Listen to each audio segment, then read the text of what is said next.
Salut à tous, comme toujours, c'est un réel plaisir de se revoir aujourd'hui pour une nouvelle vidéo sur le décryptage de crypto-monnaies. J'espère que vous allez super bien. Alors les amis, aujourd'hui, on a assisté à un petit souci sur la blockchain Solana, la blockchain la plus en vue actuellement, si je crois depuis un bon bout même, c'est la blockchain la plus en vue. C'est la blockchain qui présente la meilleure croissance depuis un bon bout.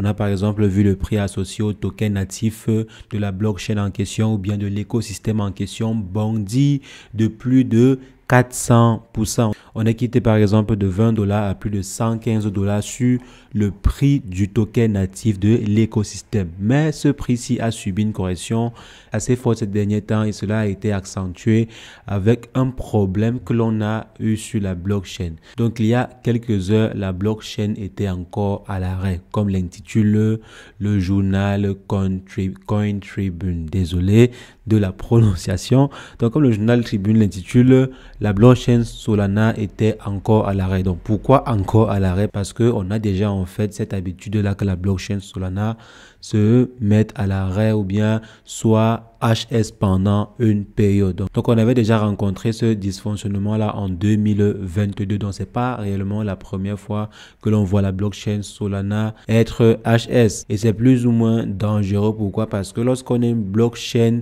comme Solana, si par exemple, parce que lorsqu'on a une blockchain comme Solana, on se doit d'avoir un service presque 100% online. Donc il ne faudrait pas qu'il y ait un moment où nous soyons HS. Donc si jamais on sait qu'il y a des moments où la blockchain peut être HS, il faudrait qu'on fasse tout pour que cela ne se fasse pas ressentir de façon générale. Donc des applications qui sont développées dessus, parce que c'est là le problème. Si par exemple on a une blockchain qui héberge plus de, disons, 10 000 applications. Imaginez-vous par exemple si jamais aujourd'hui Ethereum était HS.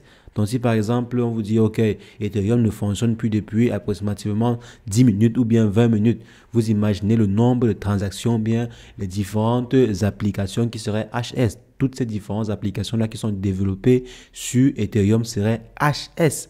Imaginez-vous toutes les différentes crypto-monnaies qui sont développées sur Ethereum être HS à cause d'un problème lié à la blockchain Ethereum. Si vous avez par exemple investi sur, je ne sais pas quoi, sur Shiba Inu et que vous n'arrivez pas à faire des transactions sur Shiba Inu parce que la blockchain est HS. Vous imaginez un peu ce que ça peut faire, le préjudice que ça peut causer, le manque à gagner que ça peut engendrer. Bien sûr, Shiba Inu a déjà sa propre Layer 2, mais il y a d'autres projets qui dépendent entièrement de la blockchain Ethereum. C'est à peu près le cas sur Solana.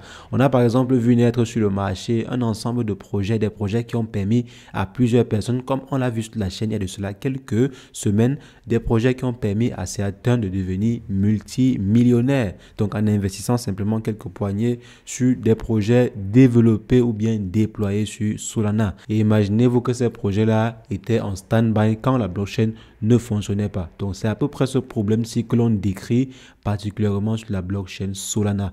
Mais je pense que Solana est en train de rencontrer ces différents problèmes. Pourquoi? Parce que ces derniers affrontent un problème majeur dans l'écosystème des crypto-monnaies. Donc lorsque vous affrontez un problème qui est aussi costaud, c'est normal que vous ayez certains soucis. Mais je pense qu'il faudrait que la team derrière, dans la mesure du possible, bien sûr, que ces derniers puissent mettre des réseaux pour pouvoir assurer au moins l'intérim lorsque le réseau principal n'est pas disponible. Actuellement, si on vient à ce niveau, on voit que le réseau mère est opérationnel. Donc, tous les systèmes sont opérationnels. Il n'y a que le mainnet, comme on voit à ce niveau, qui n'a pas été opérationnel. Normalement, aujourd'hui, comme vous voyez ici, pendant 4h46 minutes. Donc, apparemment, le problème a duré pendant 4h46 minutes. Vous imaginez un peu une blockchain ne pas fonctionner pendant plusieurs heures. C'est un gros manque à gagner et ça pourrait créer d'énormes préjudices.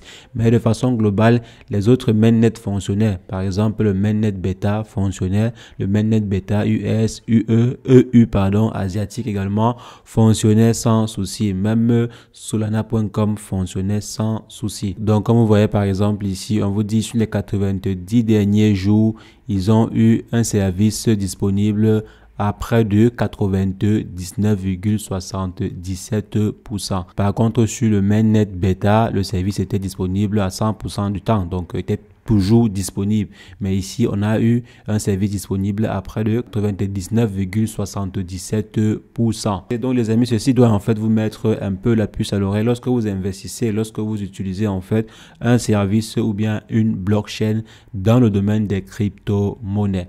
La blockchain peut rencontrer des problèmes comme c'est le cas actuellement ici. Et généralement, si je viens ici, allons-y voir le prix associé au token en question. La chute n'a même pas été trop prononcée suite à ce problème-ci. Pourquoi? Parce qu'on sait déjà que Solana peut rencontrer des difficultés. Mais malgré le fait que la correction n'a pas été très forte, c'est vrai, on est quitté de, je crois, 96 dollars à juste 93 dollars. Donc, on a juste perdu 3 dollars. C'est pas aussi énorme pour un problème pareil. Mais comme je disais, on sait déjà que il y a souvent des problèmes sur la blockchain Solana. Donc, un problème pareil ne peut pas engendrer une catastrophe générale chez Solana. Donc, pas pour l'instant. À notre connaissance, on ne pense pas que ce soit possible. C'est pourquoi les investisseurs ont été très sereins.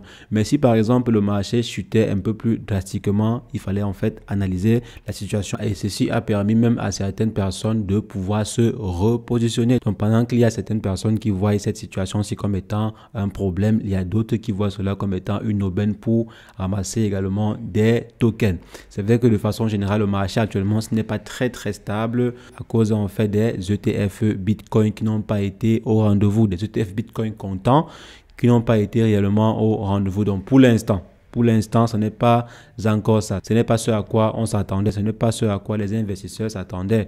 Donc on espérait voir une plus grande affluence sur le marché à travers ces ETF Bitcoin comptants là, mais pour l'instant, ce n'est pas encore le cas. On pense que les entreprises qui ont décidé d'émettre ces ETF Bitcoin là vont travailler un peu plus sur le marketing pour faire connaître leurs produits et c'est à la suite de cela qu'on pourrait avoir des répercussions sur le secteur des crypto-monnaies. Mais pour l'instant, si on ne voit pas encore réellement de solution, on ne voit pas encore réellement d'impact ou bien de retour suite à cette nouvelle technologie annoncée comme étant une technologie ou bien un produit financier annoncé comme étant une solution qui devait faire bondir le marché. Mais pour l'instant, ce n'est pas encore réellement cela. Donc les amis, si on essaie de résumer, le problème que l'on a rencontré sur Solana était un problème temporaire. On voit actuellement aussi que le service est disponible à 100%, donc il n'y a pas besoin de s'alarmer. Et bien sûr, il faut toujours faire attention lorsque vous avez des informations qui circulent. Si suite à cela, vous avez vendu vos tokens, vous voyez que ce n'est pas du tout optimal. Donc il faudrait toujours mieux gérer les informations, savoir par exemple